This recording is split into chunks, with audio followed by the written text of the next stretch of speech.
You're listening to the Bulldog Hour, getting you inside the Wilson football program with weekly game previews, recaps, highlights, and interviews. Now, here are your hosts, Joe Mays and Justin Raffoff.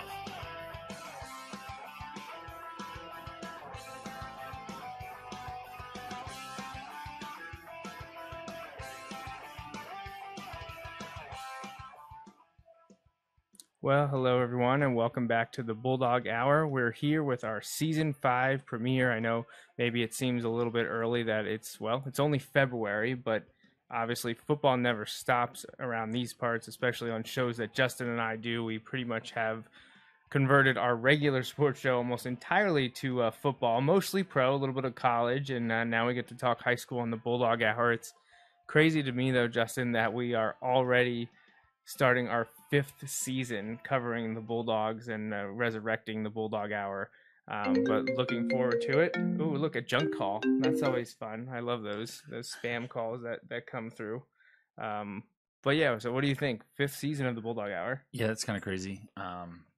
We were just talking about something else on air, and I was like, or not on air, before the show, and I was like, man, that doesn't seem like it was that long ago. And then you just throw that out there, and that certainly doesn't seem like that long ago. Yeah, well, we didn't debut the reboot until the end of August 2015, so like we were even at a complete 4 years there, but we've been starting the show a little bit earlier and earlier each year just because, well, there's stuff to cover, and we have a huge schedule tonight, so we might as well, why wait until June or July when there's people out there that are interested in Wilson football year round. Yeah. So let's see. Up first this evening, we got a lot to run through. So we will start with some, kind of some standard house cleaning stuff that we like to do here and there. So up first, we just want to make sure that we thank our show sponsors that help us out in so many ways throughout the year.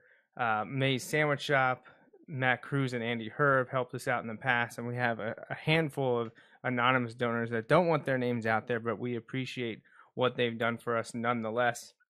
And we look forward to having another strong and successful season of the Bulldog Hour and the Wilson football program, who we'll talk about it a little bit later, will be celebrating their 75th season this fall.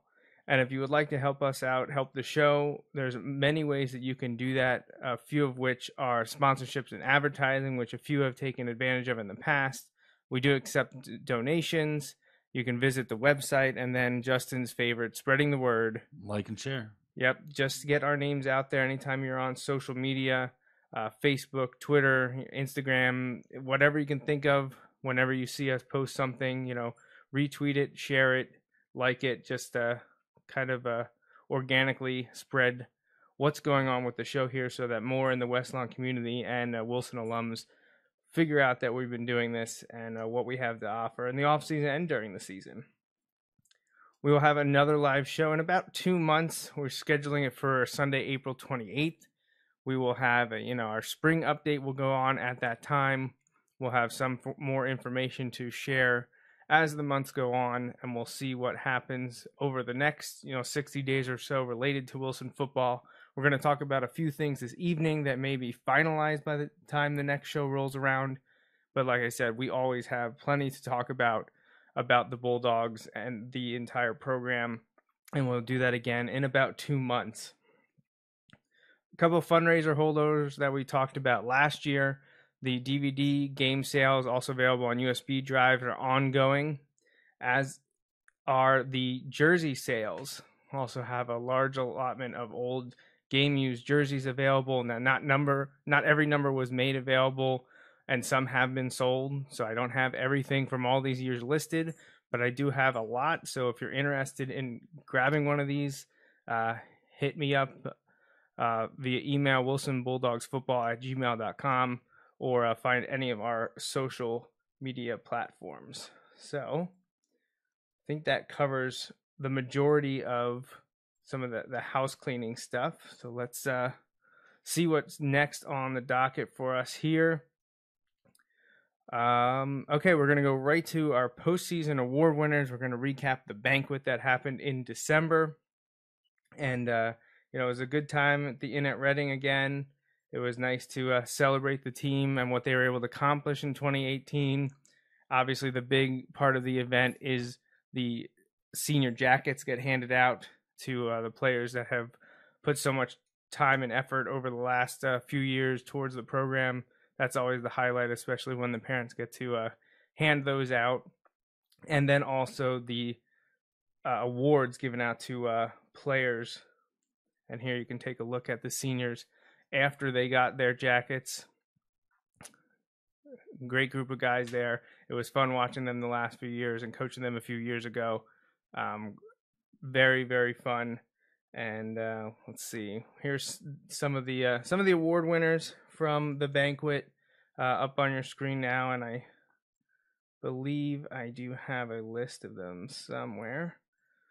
So, well,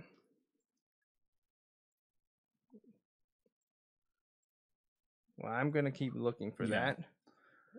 And here is some of the postseason awards that were given out.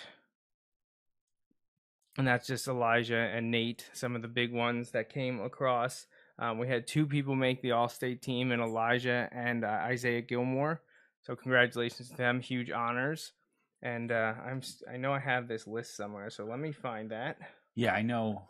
The banquet was success. It is a good time for the team and the families and everyone to kind of be able to get together and kind of celebrate what not just a year, but usually years and years of hard work have kind of culminated in. So it's nice to see some of those guys, because some of them are going on and hope to play at the next level, but there's also guys who may be done, and that's they've played their last organized football, and it's kind of an interesting point for all of those guys, but it can be fun to kind of recognize the accomplishments that they've made so far. Yeah.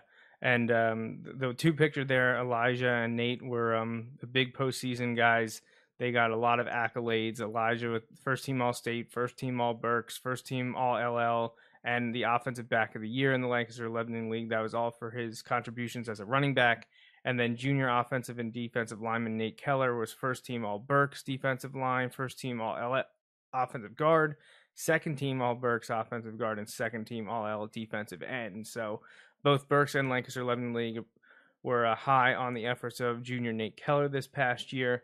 One of the other big ones I mentioned already, Isaiah Gilmore, first team All-State defensive back. Same thing for All Berks and All L for his defensive back play. He was also the defensive back of the year in the Lancaster-Lebanon League, and he made the second team as a wide receiver. So Gilmore, Morales, and Keller were big winners as well, but they're not the only ones. We also had some high praise for Cameron Magalotti, Mike Klein, Brady Gibble, Troy Corson, Jack Wagner, and then some honorable mentions in Anthony Futrick, Adam Venino, Greg Smith, Nate Hoekstra, and Caleb Brown. So again, a lot of these guys also were given awards at the banquet. You saw some of them just a few minutes ago. Some of the big ones were Elijah Morales was the Offensive Player of the Year. Isaiah Gilmore won the Gursky Award, and I believe Nate Keller was named Defensive Player of the Year. And I'll pull up those pictures for you once again. And the one in the middle is Isaiah Gilmore receiving the Wilson Football Tradition Club Award for this year. And there were plenty of other awards given out. Coach Dom sent out a list of all the award winners to the Wilson Football Tradition Club email listserv. He sent out that newsletter. So if you're not a member of the Tradition Club, be sure to join this year so you can get weekly updates from Coach Dom during the year, and every few months you'll get them in the off season, as well as including the list of players who were award winners. And it's always nice to see those individuals get recognized after being team first guys, for 3-4 months from August through early November. It's nice to see them finally be able to receive those personal items that they kind of cast aside until till the games are over. Well, yeah, and like I immediately flashed back. I think it was, well, I feel like it was the Mifflin game, but I'm not 100% sure because that was a crazy night. So it very well may not have been that night. That was a crazy night. We were just talking about that last week too. But after one of the early games where Elijah had just some ridiculous numbers, and so I feel like it was Mifflin, but it might have been the next week. I don't really remember. But I remember we asked him, kind of, and he just gave us the line we joke about not joke, but like we kind of bring up all the time. Just, had to wait my turn, work hard, and, now I got my chance and I'm going to give it everything I've got. And he certainly did that this year, last year, and had a great season, but yeah, like going into the season and looking back, nobody on the team or that like knew the team was like really surprised by what Elijah was able to do. But I think people outside were kind of caught off guard a little bit. And that seems to happen every year with a position. We talk about that a lot. But sometimes it's even more, kind of off the radar. But, Elijah, I think a lot of people on the team and around the team knew because of the talent that was there. But to see a guy who was able to put in that work and kind of, I don't want to say stuck, but when you have Iggy, right, ahead of you, like that's not, there's not, that didn't need a break all that about, often. Right. And it's nothing about you. It's just the other guy is just kind of there. So, Elijah got his chance and he certainly seized that opportunity. Yeah. I had that same conversation with linebackers coach Matt Bender about a month and a half ago. I sat down talking to him about some uniform stuff and helmets and 75th season things coming up. And we talked about Elijah a little bit, mostly because that's his helmet above my shoulder there in the case. But we were just chatting about how, what a great season he had. And like, it wasn't a surprise so much to the people that were in the know, but the general public and people that came, they probably didn't even know his name before the season started. Right. And All-State. He was named to the All-State team. Right. So I got to coach him at West a few years ago, and we knew what he could do.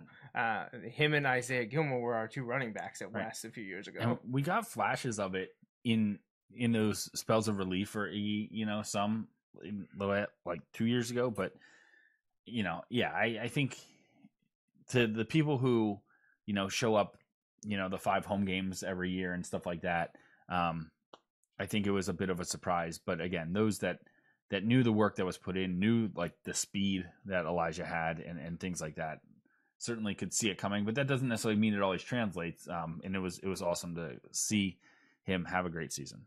Oh yeah, for sure. So great season from so many players, both upperclassmen and underclassmen, and it was a joy to cover them and watch them this year. Congratulations once again to everyone that got the individual awards at the banquet or from the variety of sections, league, conferences, and state. Huge honor, and great to see that both of them did that. And I know at least one of them is going to be continuing to play football in the future, and we actually have a little bit of coverage of National Signing Day this year. It took place, I believe it's the first Wednesday in February, and I went up to the event and actually streamed it on the Wilson pages so that people could watch.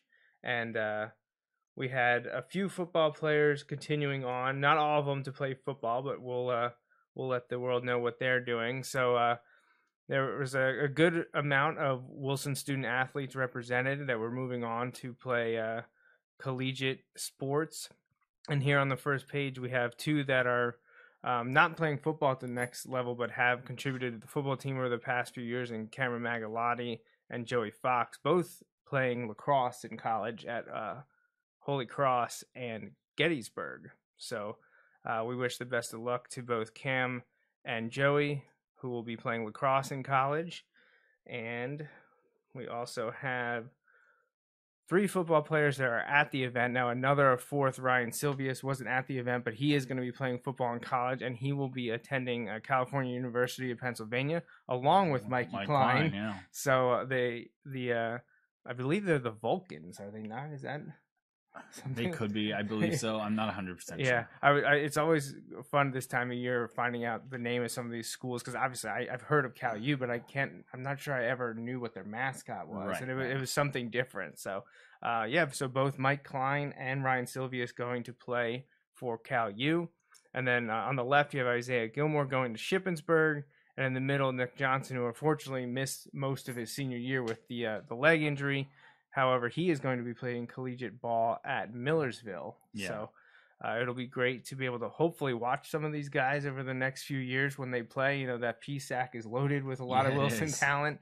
And I don't have pictures or video here, but class of 2017, football fall of 2016, wide receiver linebacker Brian Wright is now going to be playing at Kutztown, which is where Mason McElroy is right now. Yeah. So if you can get to a Kutztown Millersville game or a Kutztown East Stroudsburg, where Regal is playing, Isaiah Regal is playing. Are you wrecking things now? Are you wrecking the place? Yes. So a lot of great matchups in the PSAC. So check that out, and you can see some former Wilson players. And I'm hoping to get to. I got to one 2 years ago. Got to see Mason and Isaiah play up at Kutztown. I didn't get to anything this past year, but I'm hoping this year maybe to get to another one. Hopefully that's in the cards. Yeah, it's exciting. I know, a couple of the guys that are on the Millersville team this past year. They one of the LL writers for Lancaster News wrote about like all the LL players that are on Millersville roster, and then he mentioned some others that are on some of the other PSAC teams, and it's loaded with LL talent, and so it's exciting to see those guys go on and get a chance to kind of play at that next level, and see what it takes to make that jump.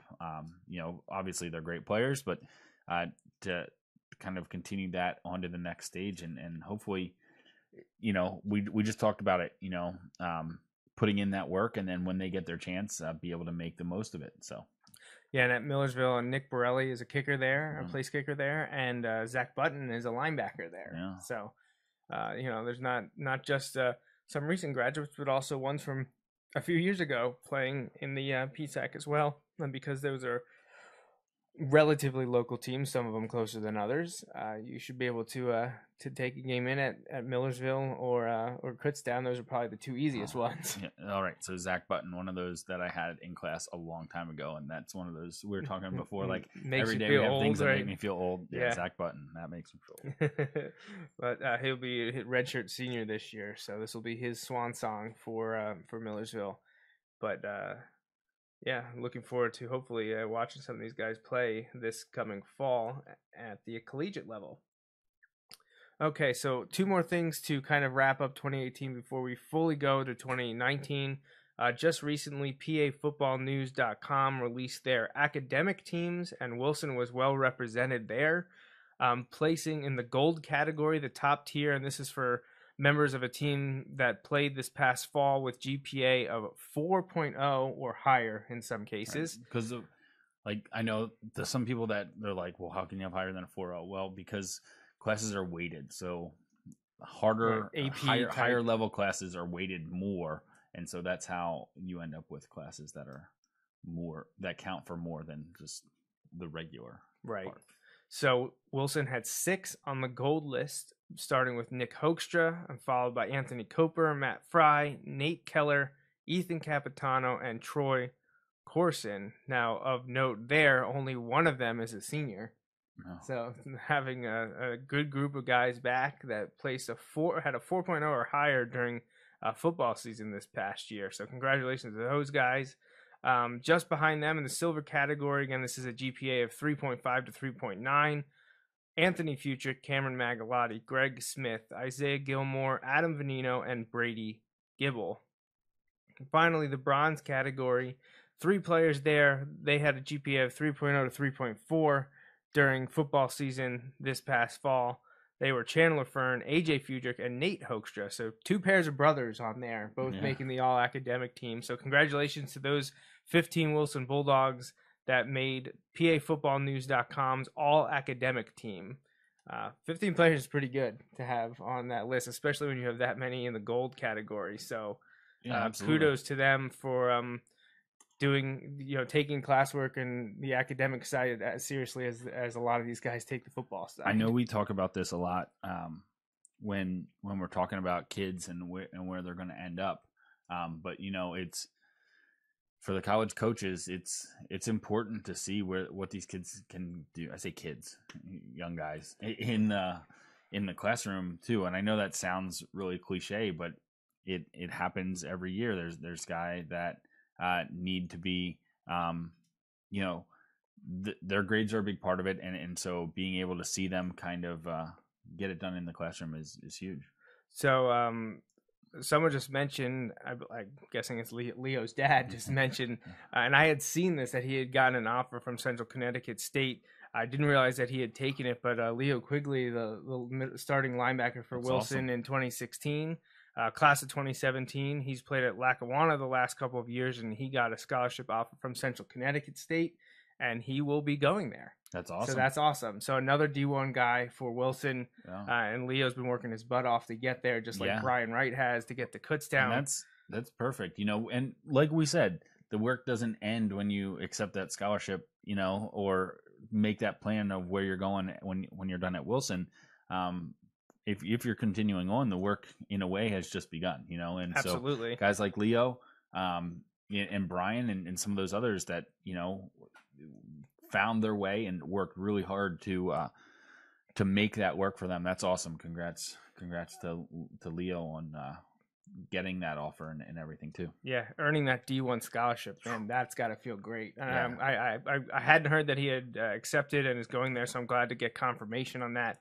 And even better, he'll get to play with Fode Jallo, who's also class of 2017, football senior 2016. They won the district championship, and now a lot of them are playing at the next level. And now we get to see Leo and Fode playing together. So that's great. That's awesome. I'm glad he let me know, because I did not know that he had accepted. So that is incredible. Last thing on the 2018 team coming up, they have those All-Star games.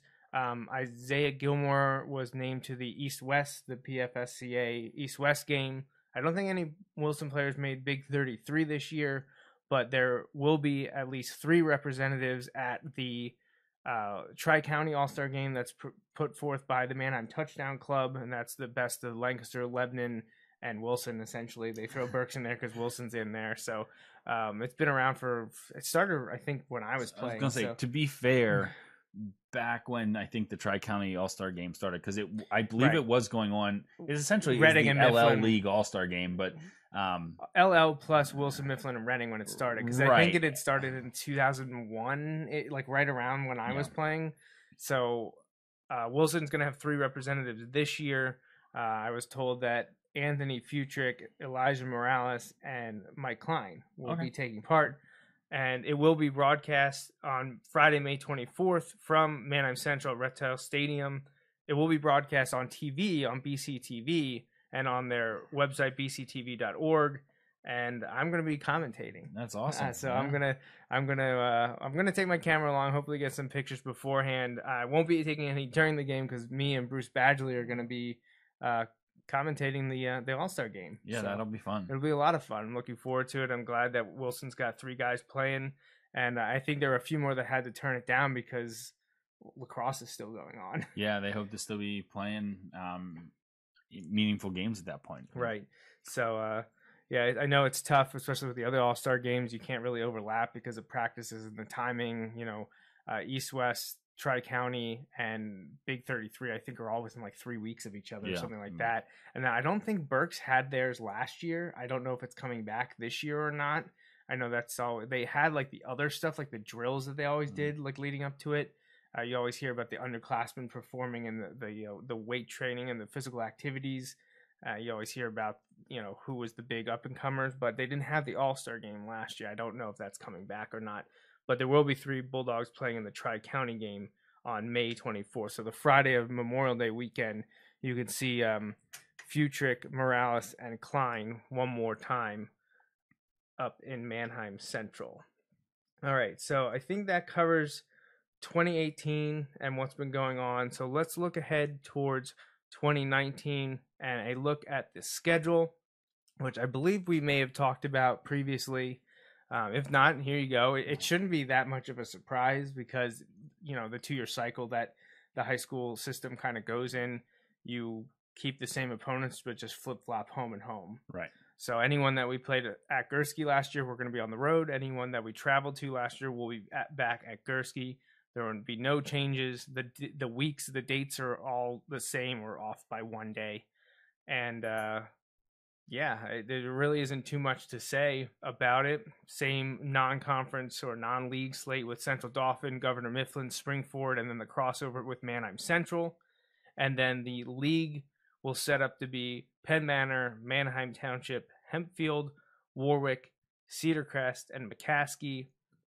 The District 3 6A playoffs will start on November 1st with the championship on or around. They could change it. Last year it was the Friday. November 15th would be the D3 6A final. I imagine it will stay on the Friday, especially with it likely being at a different site. You know, like to be determined based on who's playing and things like that.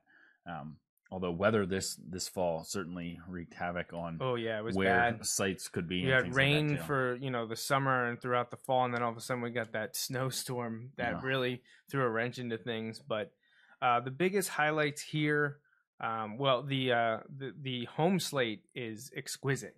The home games at Gursky are excellent. You got Central Dauphin, Manheim Central, Manheim Township, Warwick, and you finish with McCaskey. Yeah. So especially those first four, wow. The rivalry with Central Dauphin, who Wilson now hasn't beaten since, I believe, the 2014 district championship was the last time we beat Central Dauphin, losing in 15, 16, 17, and 18. Then you have Manheim Central, who Wilson probably should have beat last year, but couldn't get it done on the road. Let's see if they can do it at home. Then Manheim Township, that's been their toughest league opponent now for the last few years. Wow. And after what happened last year at Warwick, I'm sure everyone's looking forward to that game at Gursky. And, there's something else going on that weekend. Is actually going to be when the team is celebrating the 75th season, which 2019 is the 75th season of the Wilson football program. And a lot has been going on behind the scenes for well over a year now of how to market, commemorate, and celebrate it. And that will be happening. That will kind of culminate with the Warwick game on October 11th. That evening is when the Tradition Club will be hosting their annual event, recognizing some championship teams from the past. And what we've decided this year is, with the suggestion from Coach Doms, is looking at the teams with ending in the year 9, because apparently, Wilson's been pretty good when the year ends in 9.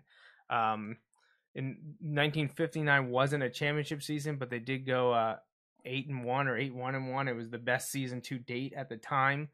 They just narrowly missed out winning a league championship that season. And then Wilson did win at least league titles in 1969 and 1979. 1989, 1999 also produced district championships, and then 2009 was an undefeated season with a league championship. So the years that ended 9 have been very good to the Wilson football program, and we'll be commemorating 50, 40, 30, 20, and 10-year anniversaries for those teams. So if you're a member of those teams, get in contact with me, wilsonbulldogsfootball@gmail.com. We need to get your mailing address so we can send you the save the date, and you can have all the information. And that's not just seniors on those teams. That's anyone that was a member of that team, underclassmen, coaches, you name it. If you are part of 1969, 1979, 1989, 1999, or 2009 fall football teams, then we will be recognizing you at the game against Warwick on Friday, October 11th. Then the next day is the big event that has been planning now for a while. It's going to be a football alumni flag football game and an evening reception. And the restaurant will be still to be determined about that, but we are looking forward to welcoming back a lot of former football players for a flag football game on Saturday, October 12th. That will be in John Gursky Stadium. If you're a Penn State fan, you don't have to worry about it. Penn State doesn't start until prime time that night at Iowa. It is not a home game. Trust me, I looked into this when I started working Penn State is away, and it will be a later game. So when this flag game ends, you can either go to the reception if you're a player and watch the Penn State game there, or you can go home and watch the Penn State game. Don't have to worry about it. Can't be an excuse. So obviously a lot more about the flag football game will be announced in the near future. We started reaching out to this first group of players that we wanted to request if they would like to contribute and play in the fundraiser game. And that's the biggest thing. We're going to be celebrating the past of Wilson football, the best of the best over the last 75 years. But it's also going to be a fundraiser at a minimum for the football program. And we're going to be working to team up with another Wilson charity. We just haven't gotten the official word yet, so I don't want to say too much about who it could also benefit. But for as of now, it's definitely benefiting the football program. And we're looking forward to hopefully having some really big names coming back to play flag football and just have a good time celebrating 75 years of the program. Yeah, it should be something a little different, but fun for everyone. So stay in touch for more details as they become available. Yeah, really, really looking forward to that. We've been working on it for a long time, and I think it's going to be a really, really fun event. So that's kind of it for the Wilson-centric stuff. Wilson is involved in the next two things, but they're not the only one involved. I'm not the only player in the next things that Justin and I are going to discuss over the next 20-25 minutes or so. So one that I just heard at the Tradition Club meeting last week was that the Lancaster-Lebanon League apparently is considering, I don't want to say expansion because they're not adding any teams, but they're changing the alignment.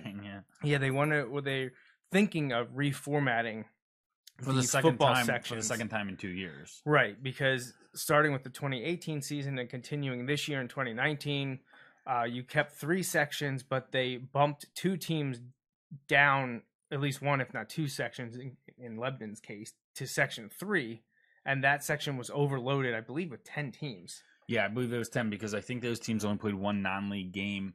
But you at the same time, the LL added Octorara, I believe. Right. And so you added a smaller school, and you also dropped the team, and then you also realigned.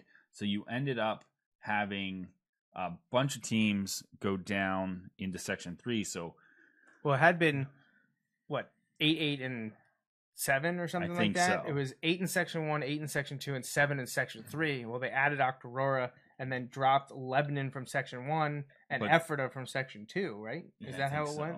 So then you went 6, 6, and 10. Yeah. Or something like 7, 7, and 10. Yeah. Sorry, 7, 7, and 10. And then they instituted that mandatory crossover game. That's how we ended up with Manheim Central for a 2-year cycle. Well, now they're talking about changing it again. And, they're not just talking about it. They're already voting about it. So the Lancaster-Lebanon League athletic directors have already voted in favor of moving from 3 sections to 4 sections. Now, nothing is set in stone, and obviously this won't be happening in 2019, but that is on the horizon, a potential change that could be happening where there will be 4 sections of 6 teams each, meaning you'd only have 5 league games, which, if you recall the talk just over a year ago about the Berks Football League moving to play, merging with the LL League, the whole reason behind that was to help some of the smaller schools and everyone in the Berks League especially be able to find enough non-league games. If you remember, I believe it was not this past season. I think it was the season before. Like, Wyomissing ended up traveling Mifflin County, 2 hours to play Mifflin County, who was a 6A school. Wyomissing, I believe, is 3A. Playing a 6A school. Now, Mifflin County is not your traditional regular. No, they had a good year this year, though. Yeah. I think that was the merging of a couple different schools that became one school district. I'm not 100% sure on that, but so you see a lot of this.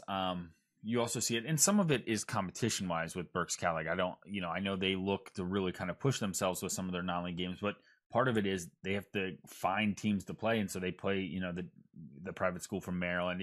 They have to really open up who it is they're looking to fill the schedule with, and yeah, those are all issues that could be coming to specifically Section 1 and essentially Section 2 of LL. Now, Right. there are some things that could come into play there where you're not necessarily looking, what would it be like? I guess you're not looking for necessarily 5 true non-league games if they still have the crossovers in place, like that could fill some of them and things like that. From what I was told, that first off, it was voted on by the athletic directors at this juncture. Now, I don't know if they have to vote on it again, and it could come out differently next time because it only passed by a 1-vote margin. I believe it was 14-13, which leads me to believe that schools in the LL that may not even have football programs are voting, because I thought there was only 24 teams. Yeah, I don't know. I don't know how that works. And that's I don't know how it works. Like if you are a co-op for certain sports, they both vote. But if you're in right. So I think that's where it may have come from. A few of the teams that co-op, like Lebanon Catholic, still gets a vote, even though they don't have a football team. But they probably play with co-op with another school, right. Anvil Cleona, I believe. Which is interesting. You would think they would. I have no idea on the parts of it, but you think they would like co-op with like Lebanon? Cedar Crest or something like that, because I mean they're not. It's not far from Cedar Crest right. High School or Lebanon High School. Like it's obviously in Lebanon.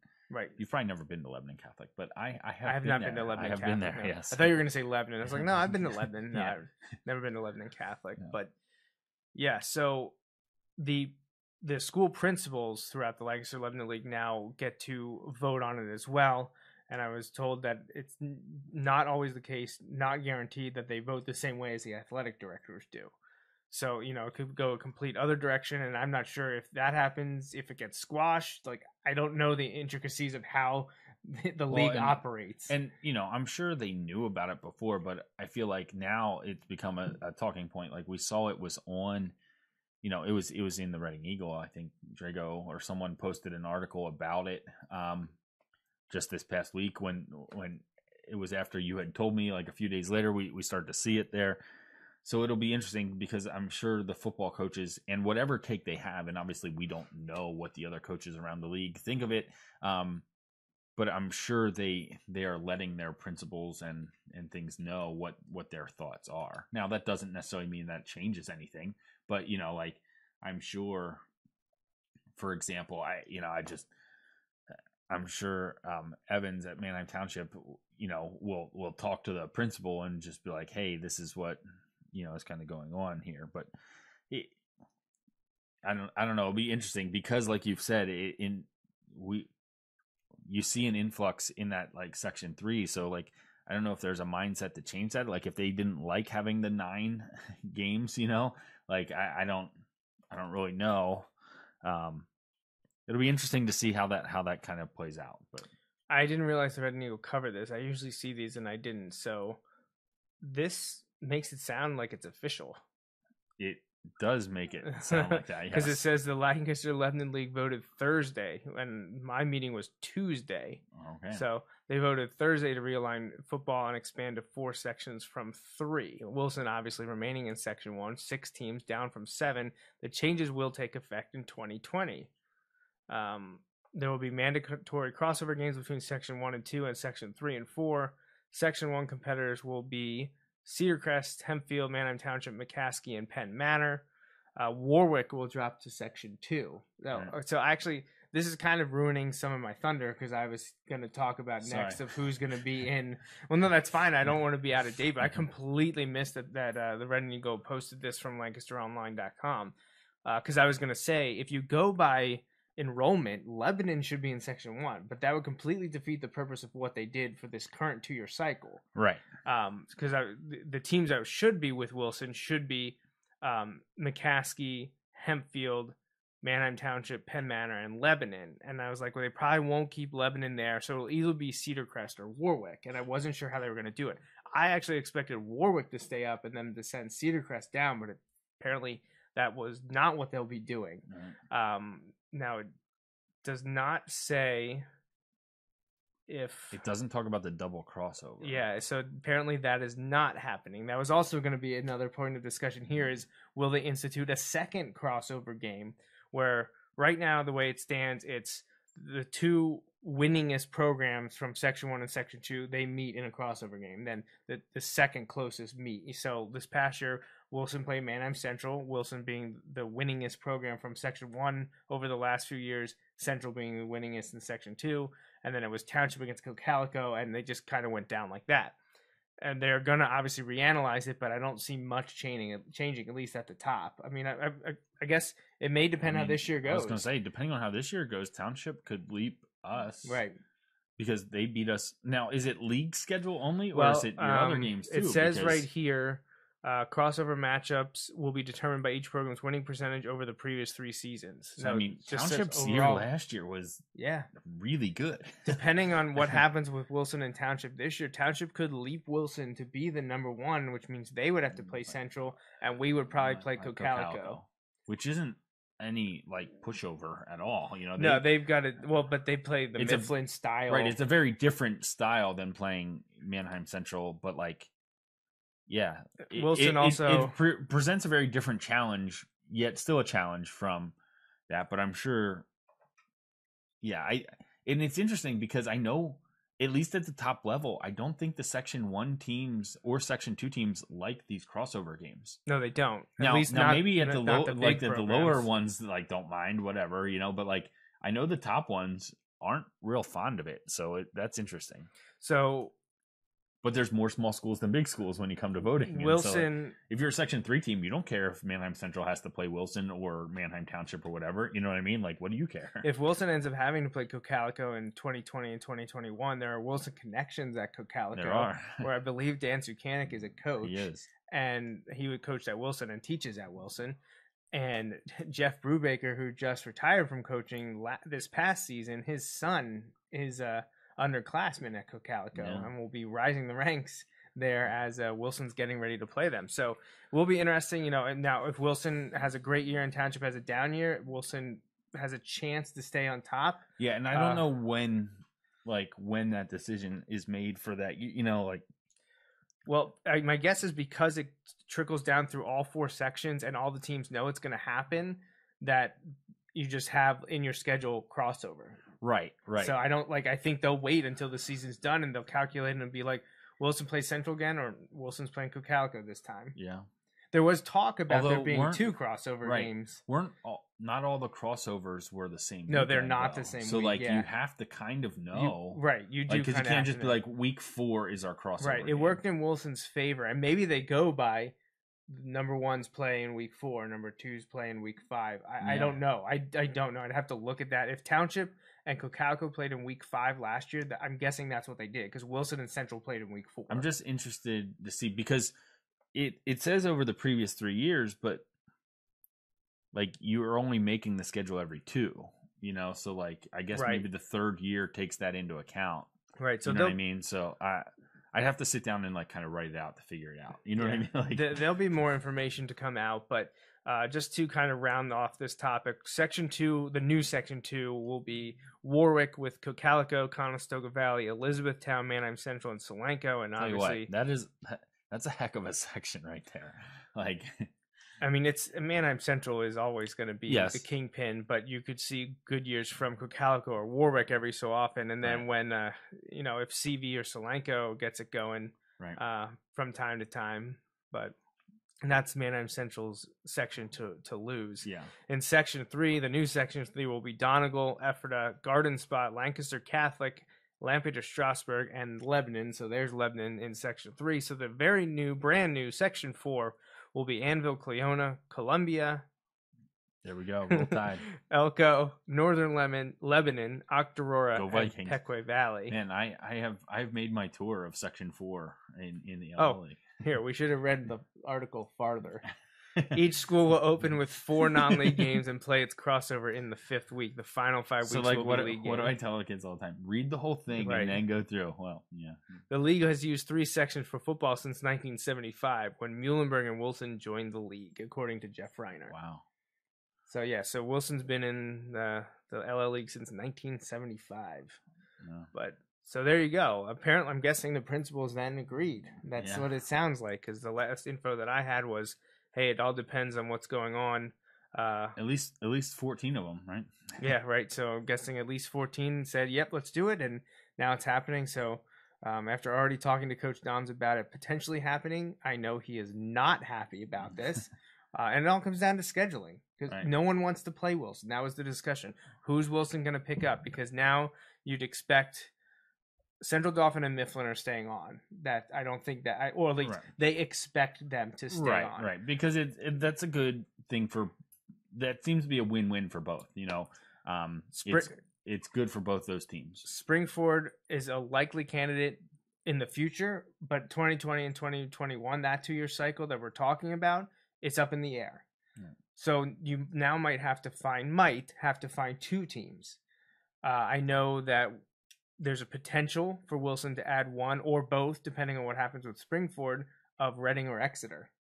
And I know Berks County football fans would be happy to probably see Wilson play Reading or Exeter again. I'm all for it. I think it's great to play those local teams. It's going to save you some money on busing. It's not as you still got to use it, but it's not as far. You're not going to a mid-pen team. We're not traveling to Chambersburg. Oh, gosh. Yeah, the schedule's not filled yet, so why don't we just hold off on that one? And then obviously there's always potential, like when Wilson added Central Dauphin in 2014, you could reach into the mid-pen and maybe talk to a Harrisburg or a Cumberland Valley. Yeah, because you never know what's going to happen there.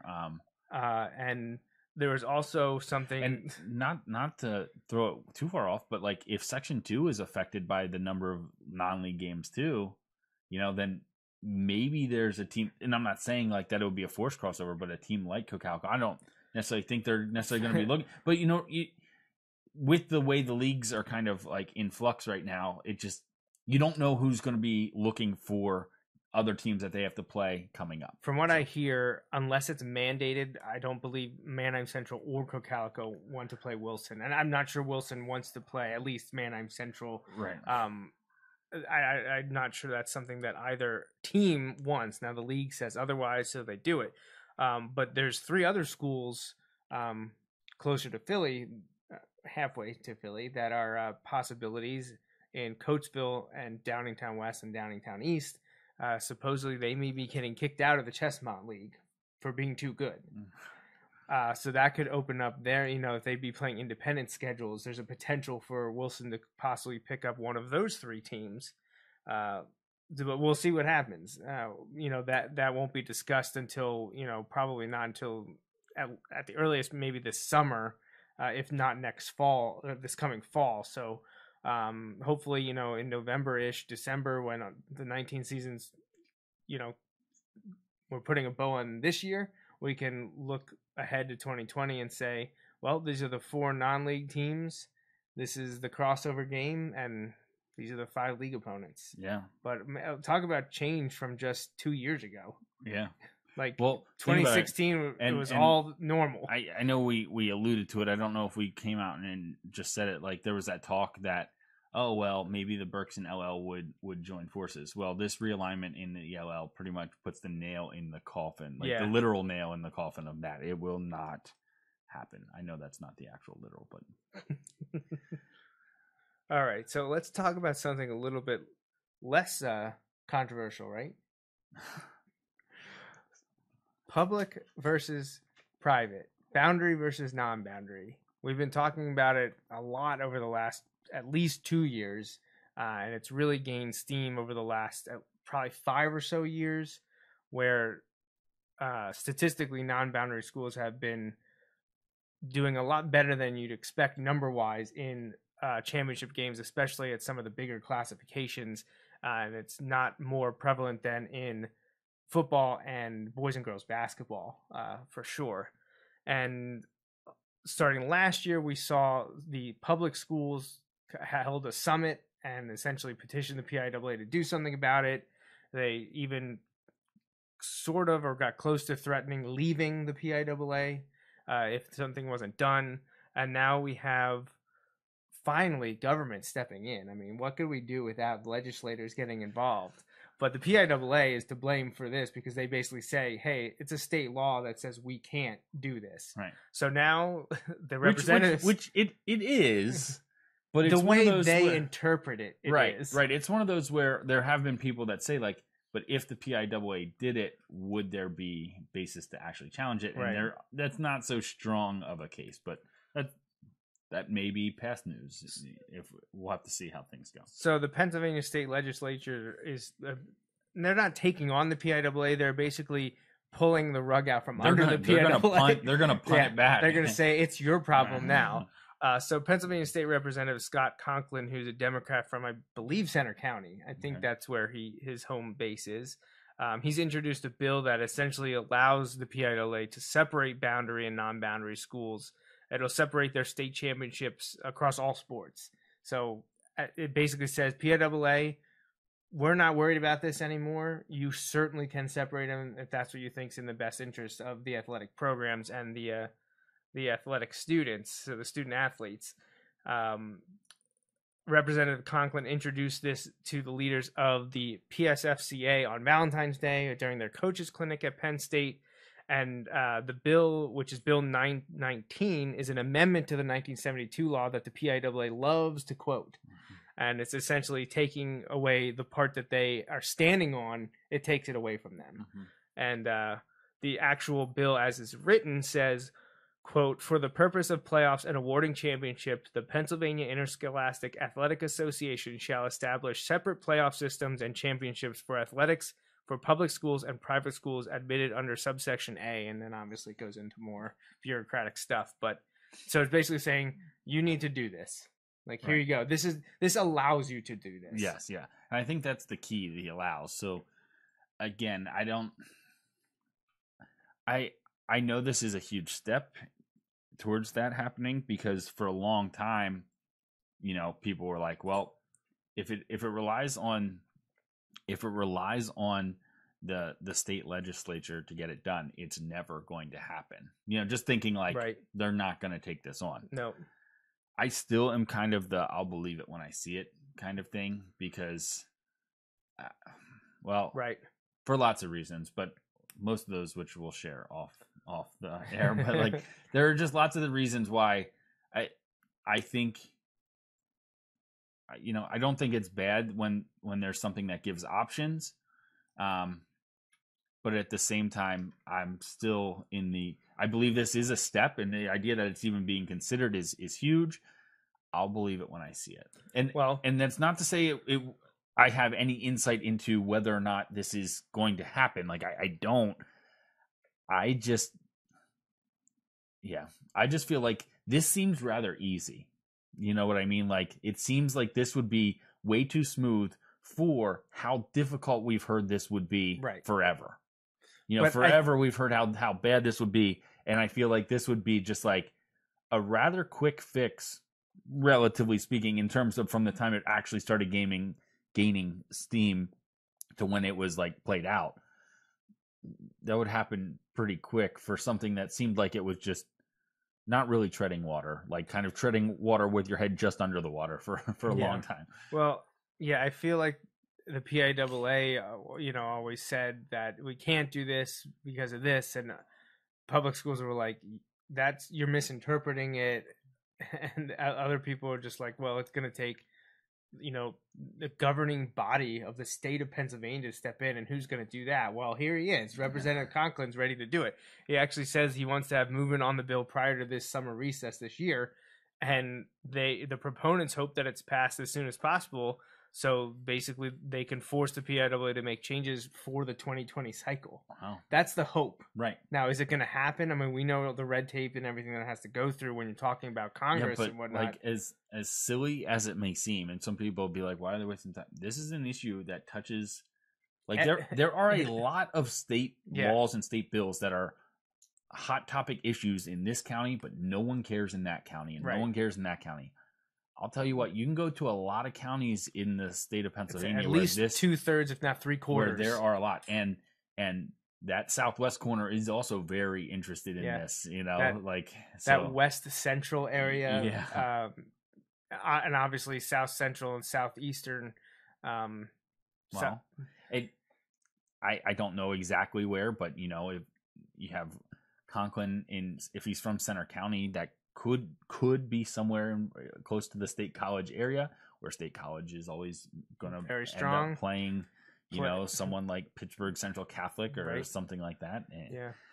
I guess I'm interested, and this is just kind of a tangent to this, is where does it fall with schools that offer... I know where you're going with this. Offer this basically school choice, or, because Pine Richland gets tuition students from Ohio. Right. How different are they really from St. Joe's Prep? Right. Who gets them from Ohio, or New Jersey and Delaware? Right. Like, how different is that? Right. And maybe that's where I feel like a lot of this still needs to be ironed out. Like, how is that going to take place? I don't know. Yeah. I do not know. So last thing we want to cover on the show related to public-private is just have a few quotes here from the Penn Live article that I'm referencing. And it's because it's from, former Wilson head coach Jim Catafio, who's kind of been one of the ringleaders of the public versus private debate, and he has really stirred the pot at times needing not one known separation. to ever hold his tongue on his feelings on things. He's obviously a strong supporter of separating the boundary and non-boundary schools. And I believe actually this upcoming season he is going to be his last at Coatesville. He's going to be retiring from coaching. And he was quoted in the Penn Live article, and he's actually the recognition committee chair for the PSFCA, the Pennsylvania State Football Coaches Association. And Penn Live caught up with him and asked him about the proposed legislation and as an opportunity if it's passed.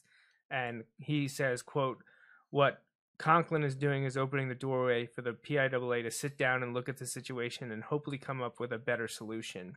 It's going to open the door to opportunity. Nobody is being left out. It will bring the PIAA to the table and say, we can now discuss this and come up with a new format." Right. And that's pretty much what we've needed, what we wanted. So, hopefully we hear more about it before the representatives recess for the summer. And if they move quick enough, we could see changes in 2020. It'll be interesting to see, though, because we haven't really heard what a lot of the people who make these decisions in the PIAA, what they actually think, because they always punt, and be like, it doesn't matter what I think because it'll never happen because it's in the legislature. Yeah, we've heard that answer a million times from a million different people.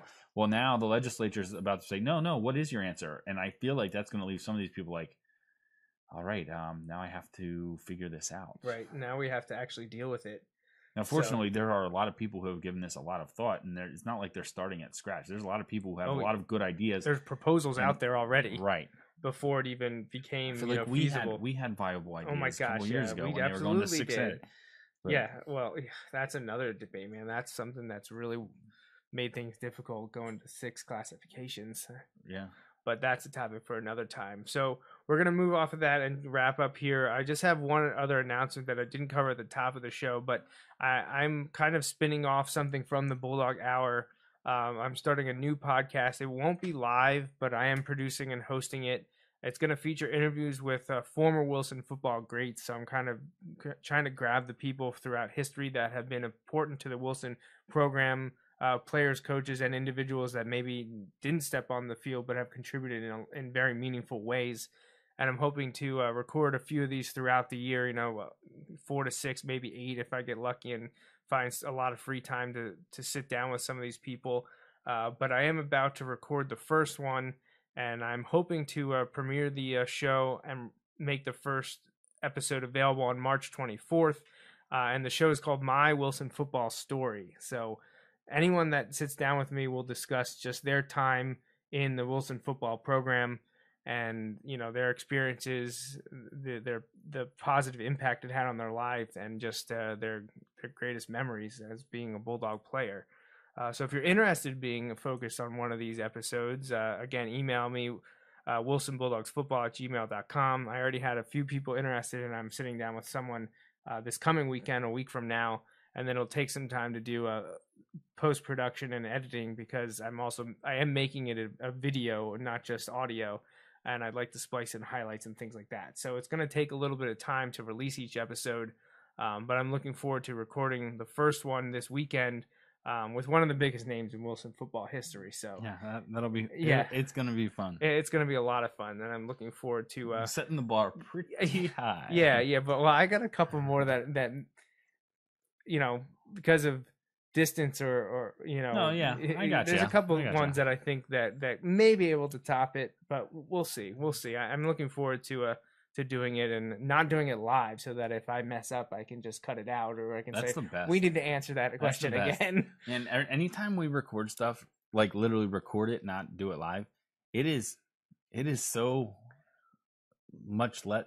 This isn't like super stressful, but you know what I mean? Like, it just has a completely different feel, because you're like, oh, whenever we interview the kids before the season or after games and things like that, you know, we always tell them this isn't live, so if you screw up, it's not gonna. I'll cut it like out. You can see like the relief on their faces sometimes. Yeah, well, we used to do some of the post game ones. We used to do live. We stream it right to Facebook. Man, that puts me on the spot. Though I didn't like doing that, because sometimes I just felt like I just couldn't get the question out. It's really tough after that game, trying to look over the stats and be like, what do I ask that's different? And usually it's not different. It's usually the same stuff, but it's fun. And some of the kids and coaches like to come on, so we like to get them on the show. And some play avoid us like the plague. Absolutely. Direct us to other coaches. We're not going to let that happen this year. All right. So the last thing to talk about, Wilson Minithon just concluded early this morning, right? Yeah, this morning. Yeah, Saturday into Sunday, 12 hours, 6 to 6. And they raised a lot of money again this year. Did it go? It went up again, right? I don't remember what it was last year. But they did an incredible job, raising over $93,000 in their efforts. Wilson Minithon, I believe this was the 6th year, I want to say. 6th again, I'm not exactly sure, but things that make me feel old. I think so. I feel like the first one was in 2014, I want to say. So 14, 15, 16, 17, 18, 19. I'm really bad at this game, so it's my old age. But, you know, they've done incredibly well over these last 6 years, and it's great to see them continue to grow. And all awesome. The kids participating throughout the year in the culminating event here. And last weekend was the main event up at State College. And it's really cool to see so many of the Wilson kids that go on to State College and Penn State. Like kids like Preston Hoops, who was I believe he was an officer of some kind this year. I don't really know how. I think you said he was a morale captain or dancer relations. Captain was the word I was looking for. Yeah, I think dancer relations, but I'm not 100% sure. But I saw a bunch of pictures of him on stage, like doing dances and things like that, which is pretty cool. Yeah, there's a lot of Wilson flavor at Penn State. I know in years past, I believe Steve Huber and Zach Gordard also participated. Mm-hmm. Obviously, I was a captain up there for Thon over a decade ago now, which talk about making you feel old. Yeah. But yeah, the Wilson Minithon, again, great event. Hopefully, you got to get up to the community hours from 6 to 9 last night, and seems like everything went off without a hitch, and they did another great job. Fundraising. I know money. I know the kids work really hard, not just like this weekend, but kind of from the spring all the way through. Yeah. It's pretty much a year-long commitment. Yeah, and it's something that they really kind of take seriously and take to heart, and it's awesome to see high school kids get really passionate about something and work to make a difference in that thing that they are passionate about. It's one thing.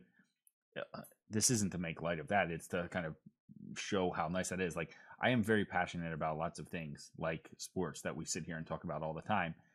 There is not as nearly as much that I do to have any kind of influence at all on any of those things. Like, I can sit here and root for the Eagles or the, Penn State or whoever we're going to talk about, the Bulldogs or whatever.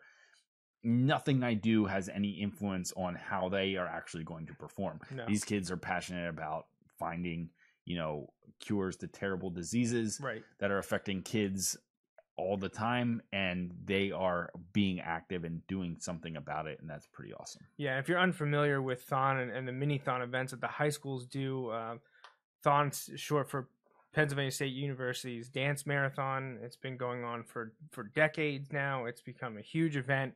The Penn State event raises millions of dollars, or in some cases over tens of millions of dollars each year for the Four Diamonds Fund, which goes to fight or find the cure, just spread awareness for pediatric cancer and pediatric cancer research. And Wilson's Minithon is one of many now in the area that has grown. And I believe it's just completed its 6th year, and it gets bigger and better every year. And kudos to everyone involved, especially the student leaders and the staff involved in the event. It was a great event again. So already looking forward to next year. There we go. And that's what happened. They take about a week off, and they'll be starting to talk about what are we going to do in 2020. I know in a few weeks kids will be talking in school about like what are they going to apply for to try and be captain of this or captain of that. Like it won't be long till that's happening. Right. So. All right. So the last thing Wilson football related is upcoming milestones. We know, it's, actually just under 6 months from today is the first game. August 23rd is the game against Central Dauphin. And when Wilson kicks off the 2019 season, defensive coordinator Ernie Wolber will be on a mission to get to his 200th win as a Wilson football assistant coach. He currently sits at 195. So he's just 5 wins away from getting to that 200 club. So his 200th win will also extend the streak of non-losing seasons then. Correct. Yes, it will. So, Wilson is looking for, is it 56 now? Now all these numbers run. It's 55 or 56. So I won't know till you tell me. Till I tell you, right? Yeah. That's how these things work. So it's coming up. I want to say 56, but I could be wrong about that.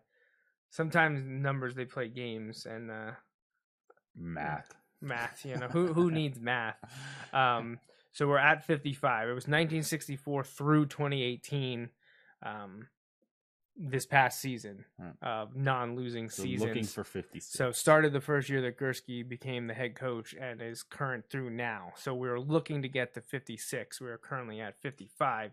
We're also currently at 43 consecutive winning seasons. So when Coach Wolber gets to 201, we know that we're up to 44. I'm going to say, I know, seasons. He's not going to want to settle for that. Well, like you said, 5th win. We said, let's get him to 210 this year. Yeah, right? yeah, 210. That's the goal, right? That would also get the Wilson program to 575. That would also be. That'd be one heck of a year. 15-0. I'll take it. Hey, yeah, why not? Why can't us, right? Bring it back, throw it back. Let's talk about feeling old. Yes. Well, all these kids were too young. way too young to remember any of that junk. Yeah. Maybe the Phillies will be good this year, though. They are going to be good this year. Did Bryce Harper sign yet? Tuesday, my friend. Tuesday. Okay. What if he doesn't hopefully he'll sign before a couple months when we do our next episode of this. Right, yeah. So the next episode of the Bulldog Hour will be in 2 months. End of April. April 28th is the schedule for that. I hope Bryce Harper is signed by then. We'll have more info and updates on the Bulldogs football program. But I think that pretty much is. Anything else to say from you, Justin? No. Make sure you like Wilson Bulldogs and the Bulldog Hour fan pages on Facebook and follow the accounts on Twitter at Wilson Bulldogs and at Bulldog Hour. We're also on Instagram. You can follow Justin and myself on Twitter at Coach Joe Mays or at Mr_Raffoff. And obviously we'll continue to bring you updates and photos and videos of everything related to the Wilson football program. But we hope you enjoyed this episode of the Bulldog Hour. For Justin Raffoff and the Wilson football program, I'm Joe Mays, and remember, go Bulldogs. Thanks for listening to this week's episode of the Bulldog Hour. Want more Wilson football? Follow the show on Facebook, Twitter, and Instagram. Subscribe to the podcast on iTunes and SoundCloud, or visit www.bulldoghour.com. The Bulldog Hour is a featured program on jmnjrradio.com.